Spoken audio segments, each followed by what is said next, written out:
Hay lugares a los que la historia, sencillamente, nunca les puso nombre, no porque no fueran importantes, sino porque alguien se aseguró, de forma muy deliberada, de que jamás pudieran ser encontrados. En algún punto de las llanuras bajas, planas e implacables del este de Tennessee, entre un arroyo que ya no aparece en ningún mapa y una loma que los vecinos dejaron de subir, en algún momento alrededor de 1871, hubo una cabaña, una sola habitación, sin vidrio en los marcos de las ventanas, porque no había marcos de ventana en absoluto, sin escritura de propiedad, sin registro censal, sin registro de iglesia con su nombre, sin nada que, 150 años después, te permitiera señalar un mapa y decir, ahí fue donde ocurrió. Y sin embargo, allí vivieron niños, más de uno, y durante más de una generación. Niños que solo eran vistos por dos clases de personas, los que trabajaban la tierra de alrededor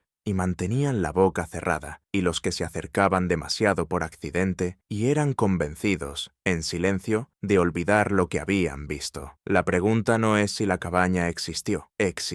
La pregunta, la que consumió la vida de al menos un hombre que intentó responderla, es ¿de qué, exactamente, estaban siendo protegidos esos niños? Antes de continuar con la historia de los niños de Harrow Creek, si eres nuevo por aquí, suscríbete y deja un comentario diciendo desde qué estado o ciudad nos escuchas. Nos gusta saber quién está ahí afuera, en la oscuridad, con nosotros. El empadronador, el censo federal de 1870, fue, en cualquier sentido, una pesadilla burocrática. Fue el primer censo realizado después de la guerra, el primero que intentó, al menos en teoría, contar a cada persona que vivía en suelo estadounidense, sin importar su raza, sin importar su antiguo estatus legal, sin importar si esa persona deseaba con todas sus fuerzas seguir sin ser contada. El sur de la era de la reconstrucción seguía ardiendo, pero de formas que no tenían nada que ver con el fuego. Condados enteros habían sido reorganizados, antiguos registros de plantaciones habían sido quemados, algunos de manera deliberada, otros por el caos de la década anterior. Los nombres habían cambiado, la tierra había cambiado de manos por la violencia, por la ley o por ambas al mismo tiempo. El trabajo del empadronador, en el verano de 1870, no era solo estadístico. En ciertos lugares, era una tarea que exigía algo muy parecido al valor. Elias Puig tenía 31 años cuando fue nombrado empadronador para una sección del condado de Overton, Tennessee. No era un hombre extraordinario en nada que se viera a simple vista. Era de estatura media. Tenía el cabello castaño que ya empezaba a ralear en las sienes. Llevaba el mismo abrigo negro en verano y en invierno. Y entre los granjeros del condado, tenía fama de ser meticuloso, hasta rozar la obstinación. Anotaba nombres que nadie quería ver anotados. Hacía preguntas de seguimiento, cuando las respuestas parecían diseñadas para cerrar un tema, en vez de explicarlo. Llevaba un pequeño cuaderno de cuero, no su libro oficial del gobierno, sino uno privado, donde escribía observaciones para las que los formularios oficiales no tenían columna. Fue en ese cuaderno privado donde escribió por primera vez, un martes de finales de agosto de 1870, la siguiente frase: 3 niños vistos cerca del cruce de Harrow Creek, ninguno reclamado por hogar alguno, de los que he visitado desde entonces. Pregunté en la granja Gervin. El hombre solo dijo que pertenecen a las colinas y no quiso dar más detalles. La mujer de la casa no levantó la vista de su trabajo. Lo escribió casi como una ocurrencia tardía. Había pasado la mayor parte del día caminando por el camino del arroyo, marcando propiedades en un mapa rudimentario que le había dado el secretario del condado. Había atravesado una zona de cercas rotas y ladera boscosa, cuando los vio, 2 niñas y un niño. Las niñas tendrían, más o menos, 8 y 10 años. El niño, quizás 6, estaban jugando al borde del arroyo, o haciendo algo que, visto desde lejos, se parecía a jugar. Cuando Puig se acercó, notó que se detenían, los 3, completamente inmóviles, y lo observaban con una atención que, para niños de esa edad, le pareció extraña. No era miedo, no era curiosidad, era una forma de medirlo. Les lanzó un saludo. Ninguno respondió. Les preguntó dónde vivían, señalando hacia la loma que se elevaba detrás de ellos, en la dirección general de la que parecían haber venido. La mayor, la de unos 10 años, calculó él. Giró la cabeza muy despacio hacia ese lado, como si estuviera comprobando algo, y luego volvió a mirarlo sin decir una palabra. Cuando regresó al camino y siguió hacia el norte, miró atrás 2 veces. La segunda vez ya no estaban. Preguntó en la granja Gervin, como registra el cuaderno. Preguntó también en otras 2 propiedades más adelante, junto al camino. En cada una recibió variaciones de la misma respuesta, una evasiva, un cambio de tema, un súbito interés por algo que ocurría justo detrás de su hombro. Un hombre, un aparcero llamado Waddell, que cultivaba tabaco en la ladera oriental, dijo, con lo que Puig describió como una naturalidad ensayada, que no era nada digno de figurar en un libro del gobierno, que en esas colinas siempre había niños sueltos, que no era distinto de cualquier otro condado del estado, y que Puig estaba viendo más de lo que realmente había. Puig también anotó eso, terminó su recorrido y entregó su libro oficial al secretario del condado en Livingston. La semana siguiente, los 3 niños de Harrow Creek no figuraban en él, no tenían nombres, no tenía ningún hogar al que asignarlos. El registro oficial, tal como existe hoy en los archivos nacionales, no menciona nada sobre ellos, pero Puig conservó su cuaderno privado, y en septiembre de 1870 regresó. No le dijo a nadie que iba. No tenía ninguna razón oficial para volver. Su trabajo de empadronamiento estaba terminado, sus informes entregados, su pago recibido. Lo que sí tenía era esa inquietud particular que se instala en un hombre minucioso cuando sabe que algo ha quedado fuera de un recuento que se suponía completo. Salió una mañana de sábado, siguiendo el camino del arroyo más allá de la propiedad Gervin, más allá del sembrado de tabaco de Weddell, hasta el punto en que el camino se convertía en poco más que una huella llena de surcos. Durante la semana posterior a su primera visita, había preguntado con discreción y había averiguado un dato más, que había algún tipo de construcción más arriba del arroyo, en un trozo de tierra que en otro tiempo había pertenecido a un hombre llamado Anel Dow, muerto en 1862, sin herederos que nadie quisiera nombrar. Lo que había ocurrido con esas tierras tras la muerte de Dow no estaba claramente registrado. Los archivos del condado estaban incompletos en lo referente a los años de la guerra, lo cual no sorprendía a nadie. La tierra no tenía un propietario registrado en ese momento, o, si lo tenía, ese registro estaba en alguna parte que Puig todavía no había encontrado. La senda ascendía desde el arroyo a través de un bosquecillo de álamos tulíperos que había crecido espeso y sin cuidado desde la guerra. La copa de los árboles era lo bastante alta como para cambiar la luz. La volvía verdosa, más tenue, más pesada de humedad. El caballo de Puig se mostró reacio a seguir. Lo ató a una rama bastante antes de que el borde del arbolado se abriera y continuó a pie. Encontró la cabaña a unas 300 yardas del lugar donde había dejado el caballo. Estaba encajada en la ladera de tal manera que desde abajo casi no se veía. No era una estructura grande, quizá de 16 por 20 pies, levantada con troncos labrados que el tiempo y la humedad habían oscurecido hasta dejarlos casi negros. El techo era de tablillas partidas, de pendiente baja. Había una puerta, sólida, cerrada, y no había ventanas, como confirmó al rodear toda la estructura. No estaban tapiadas, no estaban cubiertas, simplemente no existían. Las paredes eran troncos continuos por todos los lados. La única abertura hacia el mundo exterior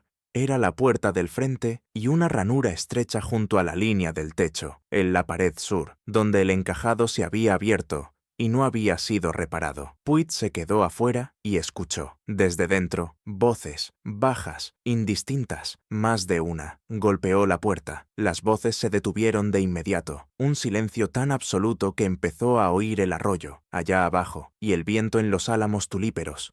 Y nada más. Volvió a golpear y alzó la voz, diciendo que era un empadronador del condado, que no quería hacer daño, que solo estaba allí para completar un registro oficial. La puerta se abrió. La mujer que apareció tendría unos 45 años, aunque su rostro tenía esa clase de quietud asentada que vuelve difícil precisar la edad. Era delgada, vestía ropa sencilla de tejido casero, y lo miró con una expresión a la que él, en su cuaderno, le costó poner nombre. Probó con resignación y luego lo tachó. Probó con paciencia y también lo tachó. Al final se quedó con una frase que revelaba más que cualquier palabra suelta, como si hubiera estado esperando este momento y hubiera decidido hacía mucho tiempo cómo lo manejaría. Le dijo que se llamaba Nora, solo Nora. Cuando él preguntó por un apellido, ella respondió que no tenía ninguno que valiera la pena registrar. Él preguntó cuántas personas vivían en la cabaña. Ella respondió, las suficientes. Preguntó por los niños que había visto junto al arroyo. Hubo una pausa pequeña, lo que tarda una respiración en contenerse y soltarse. Y luego, deambulan. Preguntó de quién eran esos niños. Ella lo miró durante mucho tiempo. Después se apartó un poco, no para invitarlo a entrar,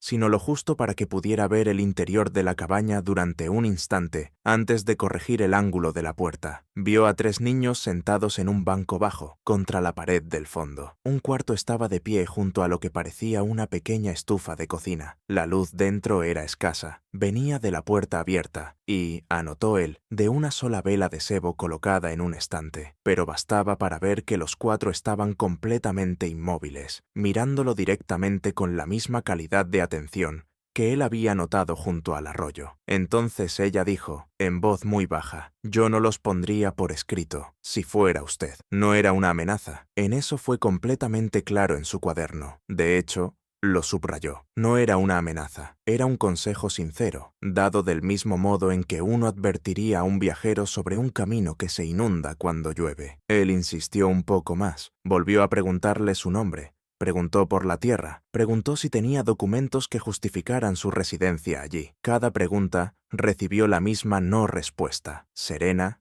inmóvil, sin prisa. No era hostilidad, era algo más cercano a la calma de una persona que ya decidió que ciertas preguntas no merecen respuesta. Finalmente, se marchó. Aquella noche escribió 3 páginas sobre la visita. Luego, por razones que no dejó anotadas, esperó 4 años antes de regresar por tercera vez. La historia de un pedazo de tierra. Para entender lo que Elias Puig encontró cuando regresó en 1874, ayuda a entender qué había sido la tierra alrededor de Harrow Creek antes de la guerra y, más importante todavía, para qué había sido utilizada. El condado de Overton, en el período anterior a la guerra, no era territorio de grandes plantaciones. Esto es importante. El gran sistema de plantación, el que ocupa la imagen mental que la mayoría de los estadounidenses tiene del sur antes de la guerra, requería las tierras bajas, ricas y llanas del delta del Mississippi, las llanuras costeras de las Carolinas, el suelo negro algodonero de Alabama y Georgia. El condado de Overton no era nada de eso, era tierra de colinas, suelo quebrado, terreno pobre, más apto para el maíz, el ganado y la agricultura de subsistencia que para las vastas operaciones de monocultivo, que dependían de grandes contingentes de mano de obra esclavizada. Eso no significa que no hubiera personas esclavizadas en Overton. Sí las había, pero su situación era distinta en carácter. A menudo eran mantenidas en números pequeños, a veces solo 1 o 2 por hogar, a veces en arreglos que no se parecían en nada a las enormes explotaciones más al sur. Arreglos que, a su manera, eran más íntimos, y la intimidad en el contexto de la esclavitud, no es un consuelo, es una complicación adicional. Anel Dow, el hombre que había sido el propietario original de la tierra sobre la que se levantaba la cabaña sin ventanas, tenía registradas 3 personas esclavizadas en el censo esclavista de 1850. Ese registro, como exigía la ley entonces, solo las describía por edad, sexo y una descripción física general, sin nombres, sin relaciones entre ellas. Para el registro de 1860 solo quedaban 2. Lo que ocurrió con la tercera persona no quedó anotado. El propio Dow murió en abril de 1862, pocos meses después de que Tennessee comenzara su complicada y convulsa caída hacia el gobierno confederado y el caos que vino después. No dejó un testamento que llegara a legalizarse. No tenía esposa. Tenía un hermano en Kentucky que, según todos los registros disponibles, nunca bajó al sur para reclamar la tierra. ¿Qué ocurrió con las 2 personas esclavizadas que quedaban en las tierras de Dow en la primavera de 1862? Es una pregunta que el registro oficial no puede responder. Simplemente dejan de aparecer. La granja principal, la que quedaba más cerca del camino, fue absorbida con el tiempo por una propiedad vecina en algún momento de finales de la década de 1860. La tierra de la parte alta, alrededor del claro en la ladera, al parecer no se consideró digna del esfuerzo de reclamarla, y así quedó, oficialmente, de nadie, oficialmente, vacía. Puig, en los años entre su segunda y su tercera visita, hizo lo que hace un hombre meticuloso. Buscó la historia en cualquier registro que hubiera sobrevivido. Encontró los registros esclavistas. Encontró la anotación sobre la muerte de Doe. Encontró la ausencia de un testamento legalizado, de cualquier transferencia de propiedad, de cualquier registro posterior de dueño. Y encontró, en un libro del condado donde se anotaban impuestos atrasados, que la parcela de la ladera había sido listada como sin reclamar en 3 ocasiones, entre 1865 y 1870, sin que se tomara ninguna acción para cobrarla o transferirla. Alguien en la oficina del condado, al parecer, había decidido, cada vez que el tema surgía, simplemente dejarlo así. Eso no le sonó a incompetencia administrativa. Era demasiado meticuloso para aceptar esa explicación. Le sonó a una decisión, lo que creció en el silencio. Existe una clase de comunidad que se forma en los espacios que la vida oficial deja sin atender. No es algo exclusivo de una época o de una región, pero se volvió especialmente visible en el sur de la posguerra, donde el derrumbe de un orden legal y la instalación incompleta de otro dejó vastas zonas de ambigüedad geográfica, legal y social, en las que la gente sobrevivía sencillamente, continuando su existencia de maneras para las que el nuevo orden todavía no tenía lenguaje. La ladera de Harrow Creek se había convertido en uno de esos espacios, lo que Puig fue reconstruyendo a partir de sus visitas, de conversaciones con personas que hablaban con más libertad una vez comprendían que él no informaba a nadie con poder para alterar sus circunstancias, y de una carta que recibió en 1876 de un predicador metodista itinerante que había pasado por la zona en 1867, fue una imagen que no encajaba con claridad en ninguna categoría que hubiera encontrado en su trabajo como empadronador. La mujer llamada Nora había sido una de las 2 personas esclavizadas de Annell Dow. La otra había sido un hombre mayor que murió durante la guerra. Lo que Nora hizo, después de la muerte de Dow, después de la guerra, después de la emancipación, fue quedarse exactamente donde estaba. No porque no tuviera a dónde ir, sino porque la cabaña sin ventanas en la ladera, que al parecer había sido construida en vida de Dow como una estructura separada de la granja principal, y cuyo propósito original Puig nunca logró establecer con certeza, era, en algún sentido que le costó expresar en su cuaderno, suya. Había estado allí sola durante la mayor parte de 1862 y 1863. Luego, poco a poco, dejó de estar sola. El predicador metodista itinerante,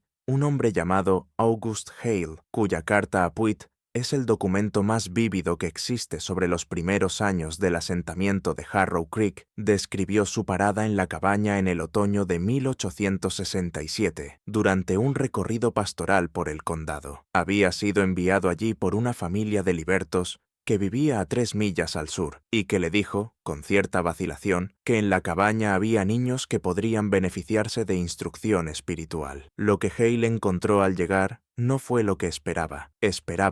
Escribió en su carta, quizá a una mujer con sus propios hijos, viviendo en pobreza, pero dentro de la condición ordinaria de una persona liberada que intentaba establecer un hogar. Lo que encontró fueron 7 niños de edades distintas, ninguno de los cuales parecía estar emparentado por sangre con otro, viviendo con Nora en una cabaña que, según sus palabras, no tenía ninguna ventana hacia el mundo exterior, cosa que noté de inmediato y me pareció extraña, estando la habitación iluminada solo por vela y fuego, incluso al mediodía. Preguntó a Nora por los niños. Ella le dijo de esa forma cuidadosa y medida que Puig también encontraría después que eran niños que necesitaban un lugar. Él preguntó de dónde habían venido. Ella dijo, de distintos lugares. Preguntó si alguno tenía familia a la que pudiera regresar. Ella lo miró durante un largo momento y respondió, no la tienen. Hale pasó 2 días en la cabaña. Enseñó a los niños usando la Biblia que llevaba consigo. Notó que eran, casi sin excepción, intensamente atentos. Otra vez esa cualidad, esa atención vigilante, calculadora. Y observó también que varios de ellos parecían haber aprendido a leer, no de forma perfecta,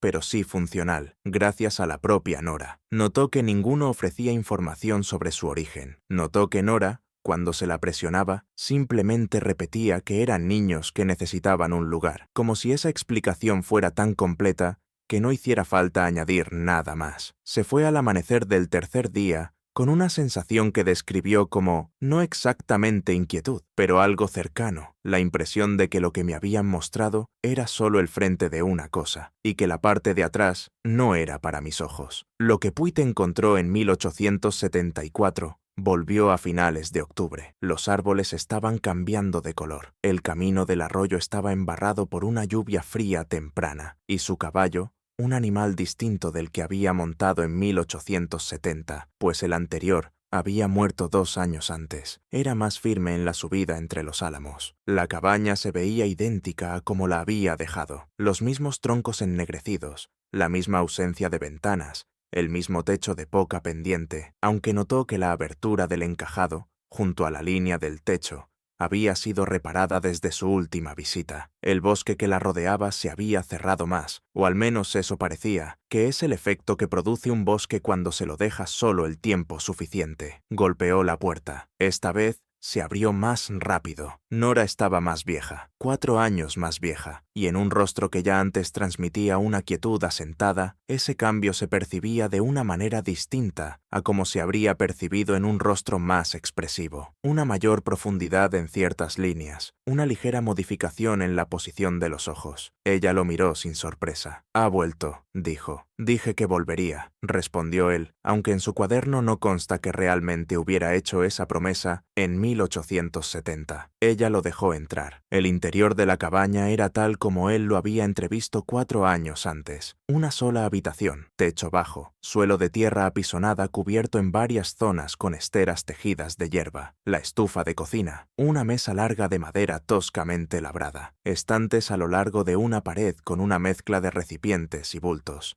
y para su sorpresa, una cantidad considerable de libros. No eran volúmenes elegantes, sino objetos prácticos, gastados por el uso, algunos ya sin tapas, sujetos con cuerda. En una esquina, una rueca. En otra, lo que parecía un montón de tela doblada, apilada con cuidado. No había niños a la vista. Preguntó por ellos. Nora dijo que estaban en el bosque, y lo dijo de una forma que dejaba claro que aquello era normal, que pasaban mucho tiempo en el bosque. Se sentó a la mesa cuando ella se lo indicó y aceptó una taza de algo que resultó ser una infusión hecha con achicoria seca. Sacó su cuaderno privado, no el oficial, y lo colocó sobre la mesa, a la vista de ella, como si quisiera dejar claro con ese gesto que lo que estaba haciendo no formaba parte de ningún trámite oficial. Esta vez le pidió que se lo contara todo. Ella miró el cuaderno un instante, luego lo miró a él. Después dijo, con esa quietud tan particular que él siempre asociaba con ella: «Lo que usted está pidiendo es muy grande». «Tengo tiempo», dijo él. Hubo una pausa lo bastante larga como para que él empezara a pensar que no iba a responder. Entonces ella dijo, «Cierre la puerta». Él no se había dado cuenta de que la había dejado abierta. La cerró. Lo que ella le contó no fue todo. En eso él fue completamente claro, pero le contó lo suficiente. Los niños no eran suyos de sangre. Ella no tenía hijos propios. Lo dijo sin emoción aparente,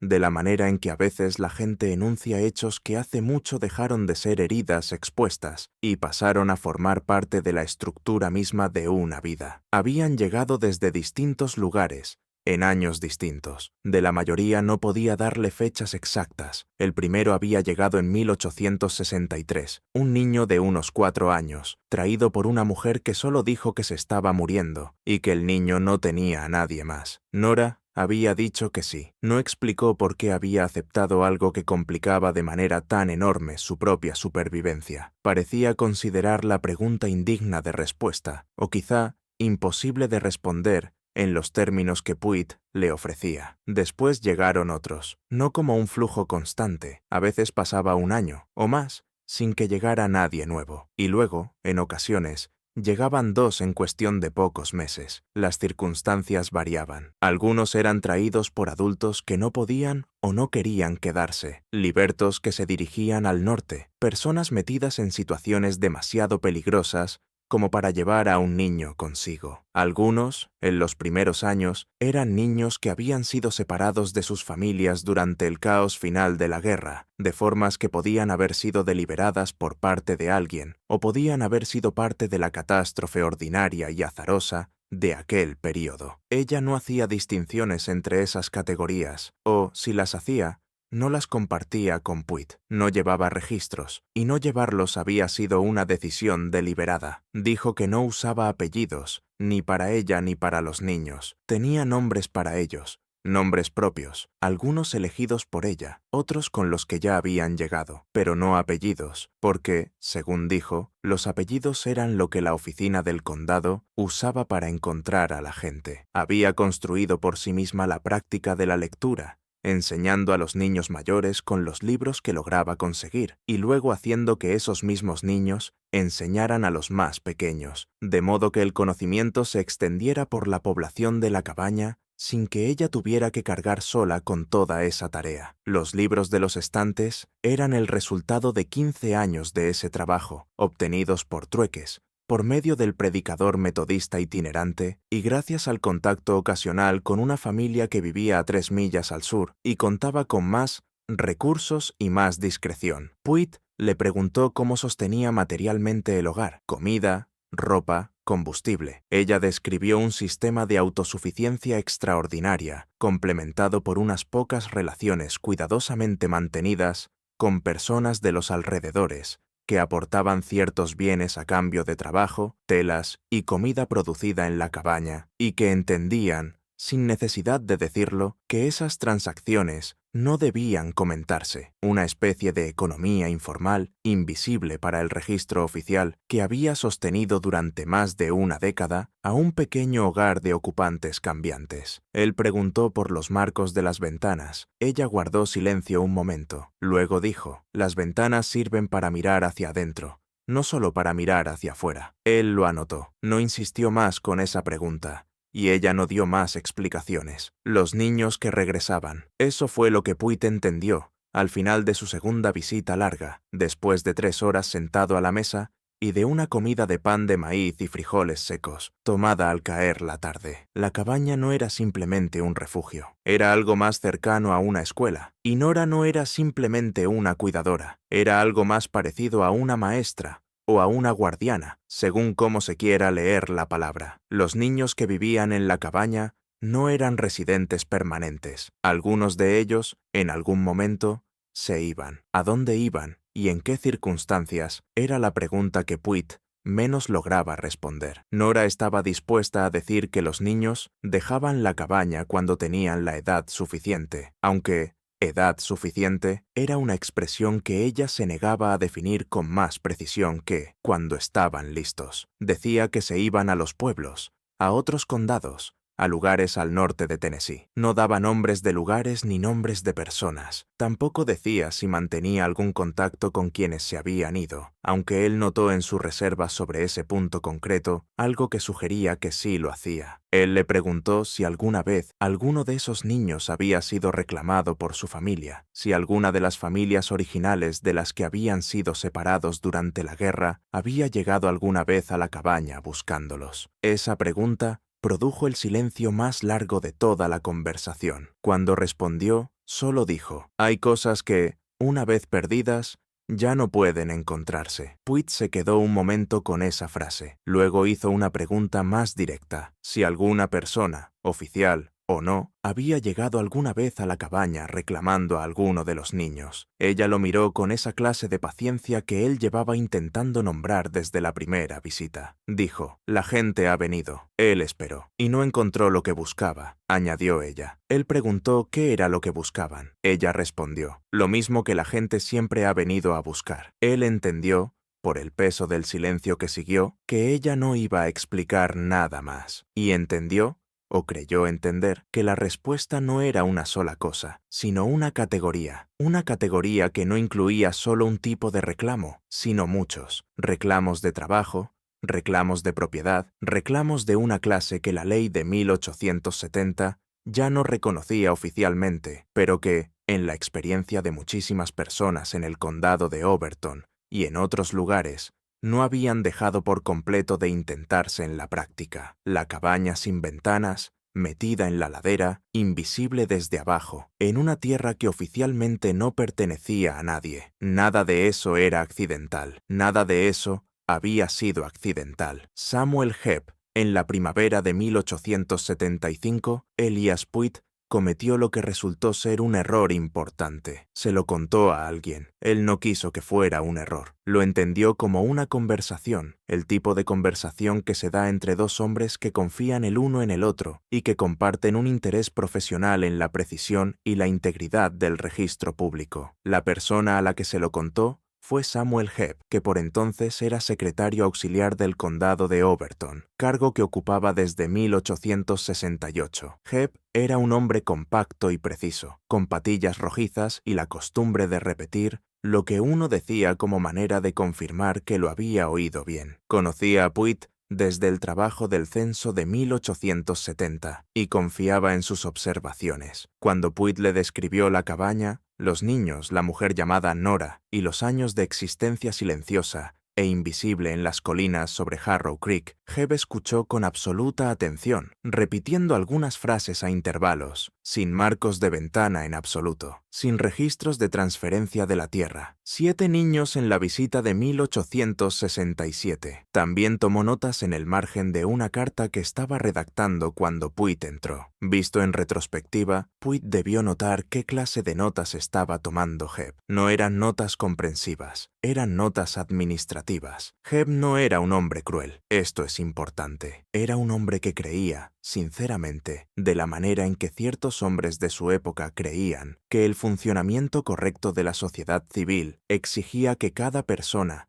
y cada propiedad existieran dentro de las estructuras legibles de esa misma sociedad. La cabaña sobre Harrow Creek era, a sus ojos, un pedazo de tierra que llevaba más de una década indebidamente atrapado en una ambigüedad legal. Los niños que vivían allí eran, según esa misma lógica, personas sin estatus legal, sin documentación, sin esa existencia oficial que él consideraba a la vez un derecho y una obligación. Su interés por corregir aquella situación era, habría dicho él, enteramente en beneficio de ellos. Lo que no entendía, o no se detenía a considerar, era que la estructura legal que pretendía aplicar a aquella situación no era, desde la perspectiva de Nora, una forma de protección. Era aquello de lo que ella había estado escondiéndose: la carta a la oficina de Libertos. En junio de 1875, Hebb escribió a la oficina de la Freedmen's Bureau en Nashville. Para 1875, esa oficina se hallaba en los últimos meses de su existencia formal. Al año siguiente, sería disuelta oficialmente y su trabajo sería declarado concluido por un gobierno federal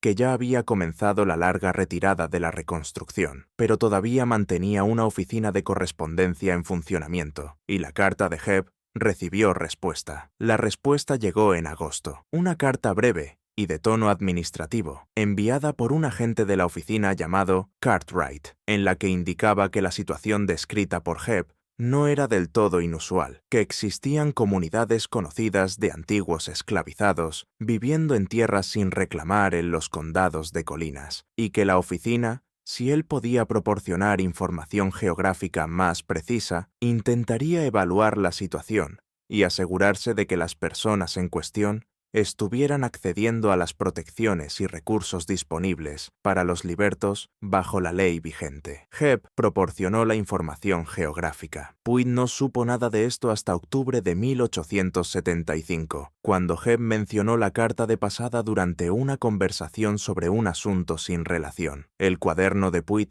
que siguió llevando durante todo ese período, registra su reacción como una reacción física. Escribió: «Sentí que la sangre me abandonaba el rostro, de esa manera que no te deja frío, sino vacío. Fue de inmediato a la cabaña. La advertencia llegó 3 días antes que el agente de la oficina, según resultó después, aunque él no lo sabía en ese momento. Llegó sin saber si era demasiado tarde para algo o demasiado temprano para otra cosa. Solo sabía que se lo había contado a la persona equivocada, de la forma equivocada, y que las consecuencias avanzaban hacia Harrow Creek más rápido de lo que él podía calcular». Nora abrió la puerta antes de que él llamara. Estaba de pie en el umbral cuando él subió por el sendero entre los álamos, como si lo hubiera oído venir desde cierta distancia. Dijo: «Sé por qué ha venido». Él empezó a explicarse. Ella lo interrumpió, no con brusquedad, sino con limpieza. «Lo sé». Él le preguntó cómo. Ella respondió: «La tierra tiene oídos cuando la gente deja de escucharla». Él no pudo saber, ni entonces, ni después, si aquello era una metáfora, o si lo decía literalmente. Si alguien de la zona había oído hablar de la carta de Hebb y había mandado aviso colina arriba, a través de esos canales silenciosos de comunicación que el mundo oficial nunca lograba localizar del todo, ni comprender. Ella le dijo, desde el umbral, que llevaba años preparándose para esa posibilidad. No para esa posibilidad exacta, no para la llegada de un agente con papeles, sino para la posibilidad general de que, de un modo u otro, la atención oficial terminara cayendo sobre ellos. Le dijo que cambiaría de inmediato ciertos aspectos del funcionamiento de la cabaña. Le dijo que en ese momento algunos de los niños no estaban allí. Él preguntó qué debía hacer. Ella respondió: «Nada, ya ha hecho bastante». No era una acusación, era una valoración, dicha con la misma firmeza tranquila con la que le había hablado siempre. Ya había hecho bastante, en el sentido de que su intervención había llegado a su límite, y también en el sentido de que, pasara lo que pasara después, lo que había puesto en movimiento ya no podía deshacerse. Él dejó la cabaña aquella tarde, con la fuerte sensación de que no volvería a verla, no porque algo fuera a ser destruido, sino porque Nora, con esa calma previsora que la caracterizaba, se aseguraría de que aquello que necesitaba volverse invisible se volviera invisible, y de que él, Elias Puig, ahora vinculado a la investigación oficial que pudiera venir, ya no fuera alguien ante quien pudiera mostrarse el verdadero rostro de la cabaña. Tenía razón. No volvió jamás. La llegada de Cartwright, el agente de la Freedmen's Bureau, que llegó al condado de Overton en octubre de 1875, se llamaba Fletcher Cartwright, y no era lo que la gente imaginaba al oír agente federal. Tenía 26 años. Había sido asignado a las operaciones de la oficina en Tennessee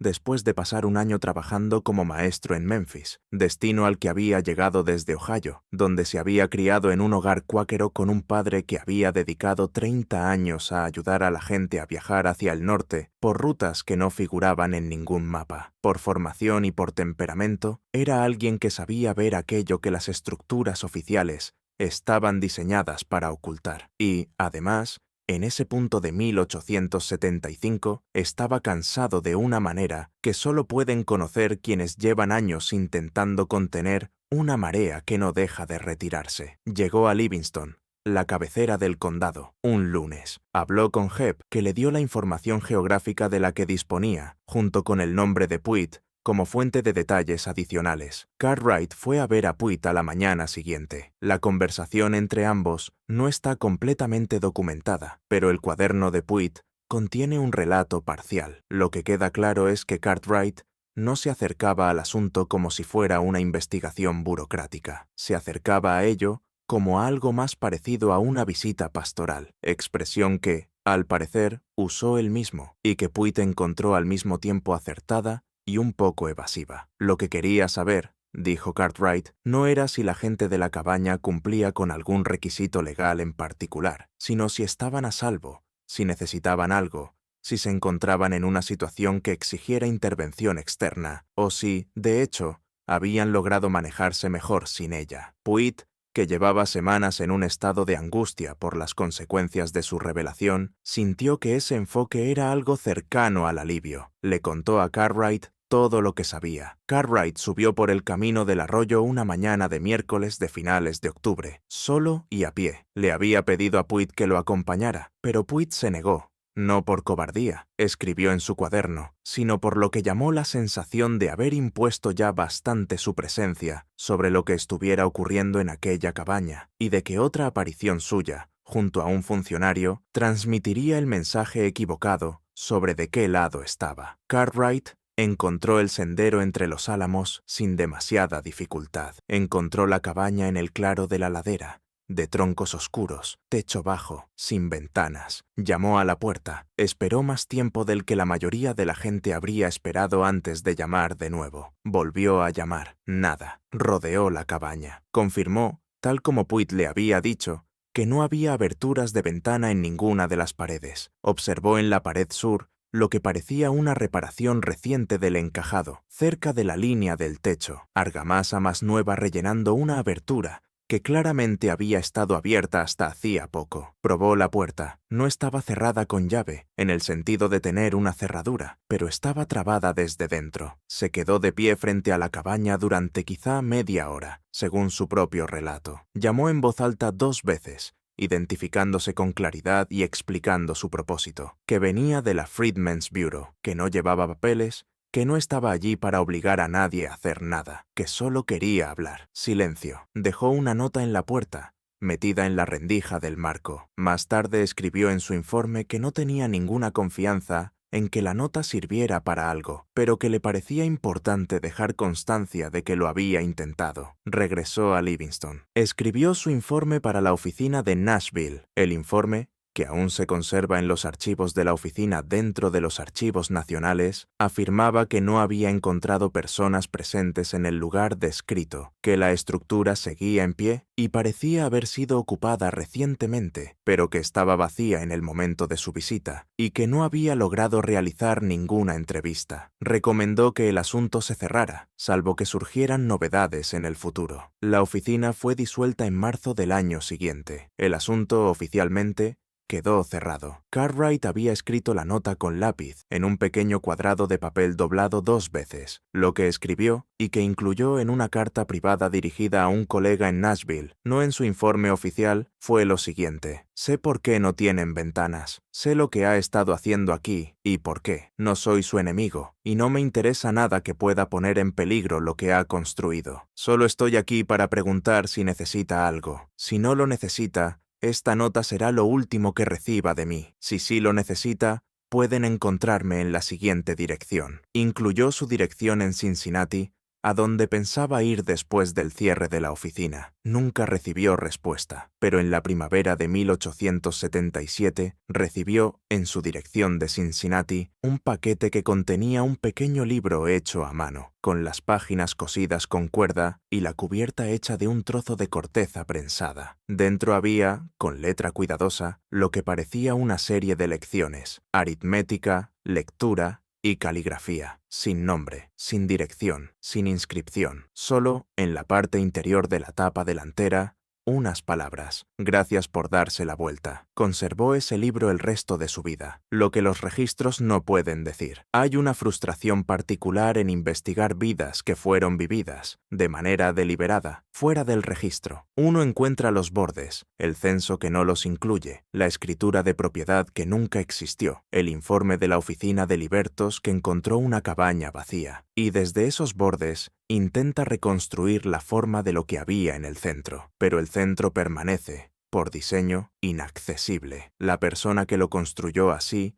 no fue descuidada. Fue cuidadosa en el sentido más preciso e intencional de la palabra. El apellido de Nora, si llegó a tener uno después de la emancipación, cosa no obligatoria pero sí común, no aparece en ningún registro conservado. Su año de nacimiento no quedó anotado. Su muerte, si ocurrió en el condado de Overton o en algún lugar cercano, no fue registrada, algo que no era extraño para esa época ni para esa población. Nora aparece en el registro histórico solo a través de las observaciones de 3 hombres que visitaron la cabaña y consideraron que valía la pena escribir sobre ella: Puit, Hale, el predicador itinerante, y Cartwright. A través de esos 3 testimonios, ciertas cosas pueden afirmarse con bastante confianza. Ella sabía leer y escribir, y llevaba tiempo sabiéndolo incluso antes de la guerra, lo cual, dado su estatus legal antes de la emancipación, es por sí mismo un hecho importante que exige explicación. ¿Dónde aprendió a leer?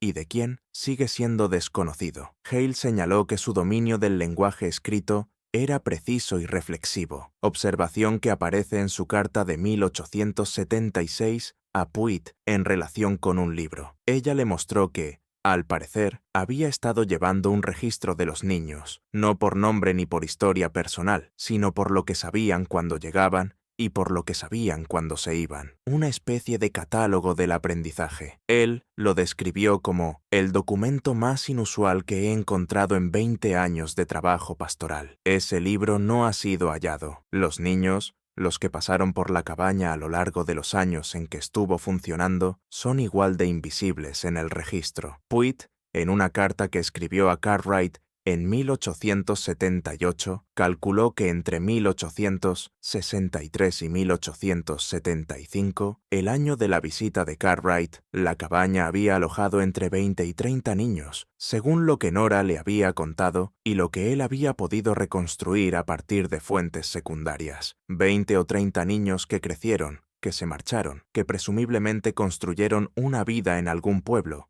en otros condados, en el norte, pero que no dejaron ningún rastro documental que los llevara de vuelta a la ladera, sobre Harrow Creek. Eso, escribió él en esa misma carta, era al mismo tiempo el logro y la tragedia de lo que Nora había construido. Ella había creado algo que funcionaba, un sistema de supervivencia, educación y protección cuidadosa e invisible que sostuvo vidas que la sociedad oficial no tenía un interés especial en sostener, y lo había hecho de una manera que, por diseño, volvía todo imposible de verificar. La prueba de su éxito era su ausencia del registro. Cada niño que pasó por allí, que llegó sano y salvo a otro lugar y que construyó una vida allí, era un niño que, desde la perspectiva del archivo histórico, sencillamente no había existido. La gente de alrededor de Harrow Creek, que conocía la existencia de la cabaña y guardó silencio. La familia Gervin, el aparcero Waddell, la familia de libertos que vivía 3 millas al sur y que había enviado al predicador, Hale, no era inocente de la situación, era cómplice de ella, en el sentido preciso de la palabra. Habían tomado una decisión colectiva y no hablada de permitir que existiera algo que la ley de su condado, en distintos momentos de su funcionamiento, habría podido clasificar de otra manera. Las razones de eso variaban. Hale, en su visita de 1867, había hablado con la familia de libertos, un marido y una esposa, a quienes identificó en su carta solo como Robert y Clara, junto con 2 hijos ya adultos, y ellos hablaron con más franqueza que nadie más en todo el registro. Clara le dijo que la cabaña llevaba allí, haciendo lo que hacía, desde antes de que terminara la guerra, y que ellos habían estado enviando gente hacia ese lugar, gente que necesitaba estar en algún sitio donde nadie pudiera encontrarlos, desde aproximadamente 1864. También le dijo que consideraban lo que Nora estaba haciendo una forma de protección que la comunidad no podía ofrecer abiertamente, pero sí sostener en silencio, y que eso era entendido,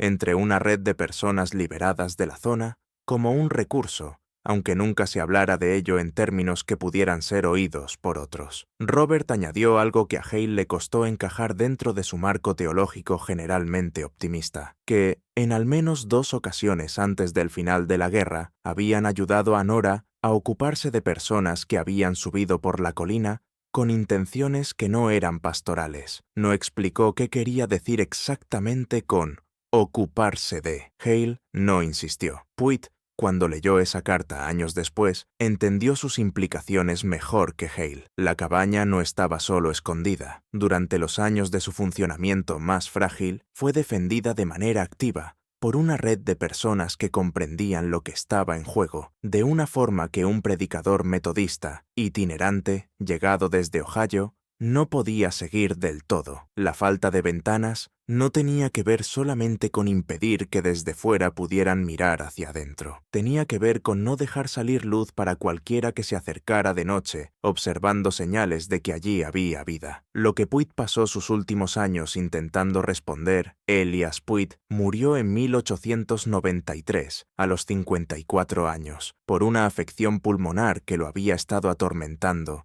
desde mediados de la década de 1880. Nunca se casó. Pasó sus últimos años trabajando como encargado de registros de tierras en Livingston, un empleo que le daba acceso exactamente al tipo de documentos que había pasado más de 2 décadas intentando utilizar para reconstruir la historia de la cabaña de Harrow Creek. A lo largo de esos años encontró varias cosas. Encontró una carta en un paquete de correspondencia mal archivada en la oficina del condado, fechada en 1869, de un hombre llamado Donaldson Harp, que había sido propietario de tierras en el condado durante la guerra. La carta iba dirigida a un colega de otro condado y trataba sobre un asunto no relacionado, pero contenía un pasaje que decía: «La propiedad de Dow sigue dando problemas. Si por problemas se entiende que ciertas personas del antiguo arreglo no se han retirado como se esperaba, y, además, que parecen haber extendido su hospitalidad de maneras que no estaban contempladas. He hecho averiguaciones y se me ha aconsejado que es mejor dejar el asunto en paz, cosa que no me resulta satisfactoria, pero que, por el momento, he seguido». Encontró en ese mismo paquete mal archivado una lista parcial de personas liberadas que se habían registrado ante un comité de asistencia del condado en 1866. La lista estaba incompleta. Había sido doblada y desdoblada tantas veces que sugería haber permanecido largo tiempo dentro de un bolsillo. Pero una entrada, casi al final, decía: «Nora Dow, ubicación, colinas al este de H Creek, estado, residente. No requiere asistencia». Él había subrayado con lápiz las palabras «no requiere asistencia», y al lado había escrito en el margen: «Ella no se habría registrado en absoluto si no hubiera sido obligatorio». La frase es de ella, no del comité. No encontró ningún registro de defunción de Nora, ninguna venta ni transferencia de la parcela de la ladera hasta 1882, cuando fue absorbida por una propiedad vecina a través de un proceso de morosidad fiscal. El registro de 1882 incluía una nota del agrimensor, según la cual la propiedad contenía una estructura en estado parcial de deterioro, deshabitada al momento de la inspección. Deterioro parcial, deshabitada. Encontró, en una colección de cartas donadas a la Sociedad Histórica del Condado, en 1891, una carta de una mujer de Cincinnati, una maestra que, al parecer, escribía a una colega en Tennessee sobre su propio trabajo en la creación de una escuela de lectura para niños negros en su vecindario. La carta era cálida, práctica, y contenía un pasaje que Puig había subrayado con fuerza. «La verdad es que aprendí lo que sé sobre enseñar de una mujer cuyo nombre no puedo dar y en un lugar que no puedo precisar, pero sí diré que me enseñó una cosa que he llevado conmigo a cada aula en la que he entrado, que una persona que sabe leer no puede ser poseída de la misma manera que una persona que no sabe leer». Ella no lo dijo de forma grandilocuente, lo dijo como quien explica dónde está el camino, como una información que para ella era evidente y que simplemente estaba transmitiendo. Yo la he seguido transmitiendo desde entonces. Él no sabía si esa mujer había sido una de las niñas de Nora. No tenía manera de saberlo. En la última anotación del último cuaderno privado que conservó, escribió una frase que nunca continuó, una frase que terminaba al pie de una página sin que hubiera otra después. Si fue ella, entonces, algo de lo que ocurrió en aquella colina encontró el camino hacia el mundo exactamente de la forma en que Nora lo había querido. Y si no fue ella, entonces otra persona construyó lo mismo en otra parte, que quizás sea el punto más importante, que podía construirse, y se construyó, sin pedir permiso a nadie y sin dejar un registro que ninguna autoridad pudiera clausurar. Lo que sobrevive. Al llegar el cambio de siglo, la evidencia física de la existencia de la cabaña casi había desaparecido. El agrimensor de 1882 la había descrito como en estado parcial de deterioro. Una nota en los archivos del nuevo propietario de la tierra, un hombre llamado Vernon Coates, que había adquirido la parcela de la ladera junto con los campos vecinos como parte de una consolidación mayor, indica que en 1885 envió trabajadores a limpiar la cresta de madera vieja y retirar cualquier estructura que hubiera allí. Los trabajadores regresaron y le dijeron que no había nada arriba que valiera la pena despejar. Unos cuantos muros viejos de troncos, un techo derrumbado, la vegetación cubriéndolo todo. Él lo registró en su libro de granja y siguió adelante. Los álamos tulíperos, el nogal americano y el papayo silvestre que crecieron en la zona despejada donde había estado la cabaña habrían hecho su trabajo lento y minucioso a lo largo de las décadas de 1880 y 1890. Para el momento en que terminó la primera década del nuevo siglo, ya no habría habido ninguna señal visible para cualquiera que caminara por esa tierra de que alguna vez hubiese existido una estructura allí. La ladera habría vuelto a parecerse a lo que era antes de que Annell Dow la hiciera desmontar, antes del propósito original para el cual se había construido la cabaña, antes de que Nora la convirtiera en lo que terminó siendo. Harrow Creek, el arroyo bajo la loma, seguía corriendo. Los arroyos son cosas pacientes, no olvidan sus orillas solo porque cambien los arreglos humanos que existen por encima de ellas. Pero el nombre Harrow Creek empezó a aparecer en cada vez menos mapas locales a lo largo de las primeras décadas del siglo XX y finalmente fue sustituido por una designación genérica en el levantamiento topográfico del condado de 1921. El nombre con el que se había conocido ese arroyo durante 60 años, el nombre que permitía a Puig escribir Harrow Creek en su cuaderno y que cualquiera en el condado supiera exactamente a qué lugar se refería, había desaparecido. Y sin embargo, en 1912, un historiador de la Universidad de Vanderbilt llamado Herschel Grant llegó al condado de Overton para investigar un capítulo de un libro que estaba escribiendo sobre el Tennessee de la era de la Reconstrucción. Era un hombre meticuloso, en la misma línea de Puig, con talento para encontrar documentos archivados en lugares inesperados. En la colección de la Sociedad Histórica del Condado encontró las cartas que Puig había donado antes de morir, el testimonio del predicador itinerante metodista, la lista parcial con el registro de Nora y los fragmentos de correspondencia. Encontró también los cuadernos privados de Puig que éste había dejado a la Sociedad Histórica en su testamento, junto con una nota que indicaba que podían ser de interés para alguien con más distancia respecto de los hechos que la que tuve yo. Grant pasó 3 días con esos cuadernos. Escribió un breve capítulo sobre la cabaña, 4 páginas dentro de un libro que, por lo demás, se centraba en los mecanismos formales del gobierno de la reconstrucción, en el que describía el asentamiento de Harrow Creek como un ejemplo de lo que llamó la infraestructura informal de la libertad, con lo cual se refería a las redes de apoyo mutuo, ocultamiento y circulación de recursos que habían existido fuera y por debajo del aparato oficial de la reconstrucción, y que, en su opinión, con frecuencia habían sido más eficaces para proteger a las personas liberadas que el propio aparato oficial. No ofreció un relato sensacionalista de la cabaña sin ventanas. La mencionó en una sola frase, que la estructura había sido construida sin aberturas de ventana, una característica que él interpretaba como ocultamiento deliberado y no como pobreza o limitación arquitectónica, y que esa deliberación parecía formar parte del enfoque entero con el que el asentamiento había concebido su propia existencia. Su libro fue publicado en 1914, vendió una cantidad modesta de ejemplares, fue reseñado en 2 revistas académicas y para 1925 había sido en gran medida olvidado. Pero no fue olvidado del todo. En 1931, una mujer llamada Addie Tate, de 71 años, que vivía en Nashville, escribió una carta al Departamento de Historia de Vanderbilt preguntando si alguien había continuado la investigación de Grant sobre el asentamiento de Harrow Creek. Explicó que había crecido en una casa de Cincinnati donde circulaba cierta historia, no de manera oficial, no con frecuencia, pero sí se contaba, sobre una mujer en las colinas de Tennessee que había mantenido una cabaña sin ventanas en la que se enseñaba a leer a los niños. Explicó también que su madre, fallecida en 1919, hablaba de esa historia como algo que había oído de alguien que había estado allí, no como una leyenda, sino como un hecho, relatado por una persona con conocimiento directo. La carta de Addie Tate fue respondida por un estudiante de posgrado que le dijo, con cortesía, que el trabajo de Grant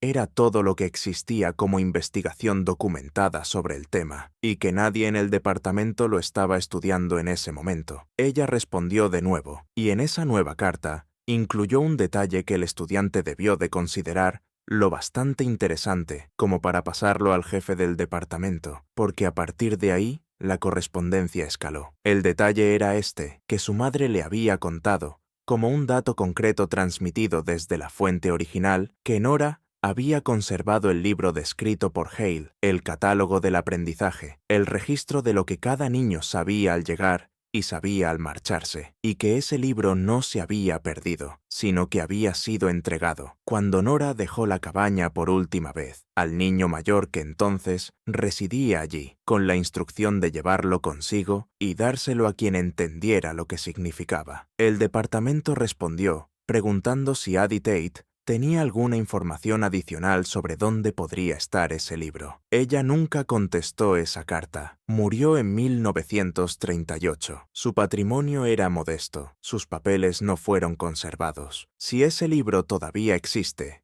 si fue pasando de una persona a otra tal como Nora, al parecer, había querido, si está hoy mismo en alguna casa sin que sus dueños entiendan del todo lo que tienen entre manos, es una pregunta que no puede responderse. Pero es la pregunta correcta, lo que era la cabaña. Al final, no hay una conclusión ordenada para la historia de la cabaña sobre Harrow Creek, y no es porque la historia estuviera incompleta, sino porque las personas que la vivieron no estaban interesadas en ofrecer conclusiones, estaban interesadas en sobrevivir, en enseñar, en transmitir a la siguiente persona todo lo que la persona anterior hubiera logrado acumular en conocimiento y capacidad. Las conclusiones eran para quienes tenían el lujo de mirar hacia atrás. Nora y los niños de la cabaña, mientras la cabaña estuvo en funcionamiento, estuvieron ocupados por completo en mirar hacia adelante. Lo que sí puede decirse es esto. En algún momento entre la visita de Cartwright en octubre de 1875 y la nota del agrimensor de 1882 sobre una estructura en estado parcial de deterioro,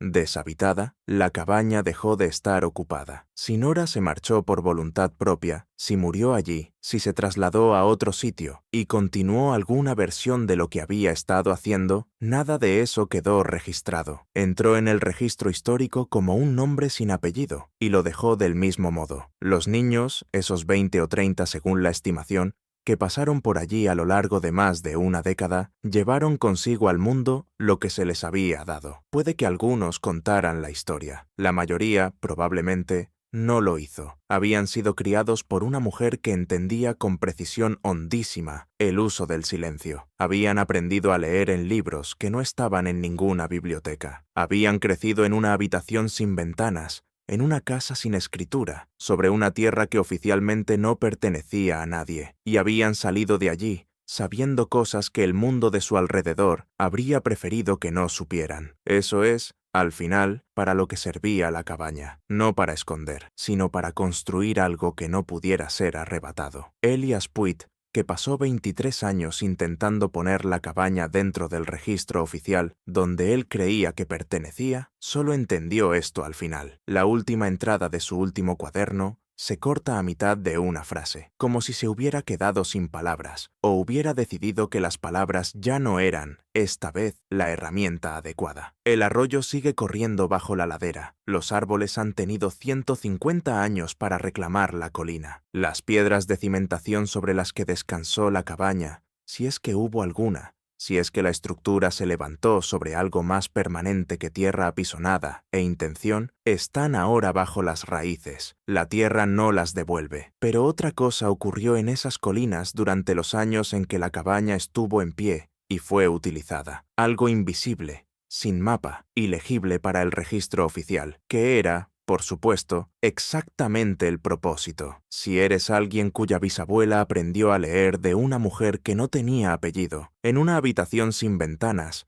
en las colinas de Tennessee, en algún momento alrededor de 1869, entonces tú conoces el resto de la historia. Y si no lo eres, entonces solo te queda esto: el cuaderno privado de un hombre, la carta de un predicador itinerante, el libro de corteza cosida con cuerda de un agente de la oficina de libertos, y una ladera que lleva 150 años volviendo a cubrir sus propias pruebas. No es poca cosa. Es, de hecho, todo lo que estaba destinado a sobrevivir. Gracias por mirar.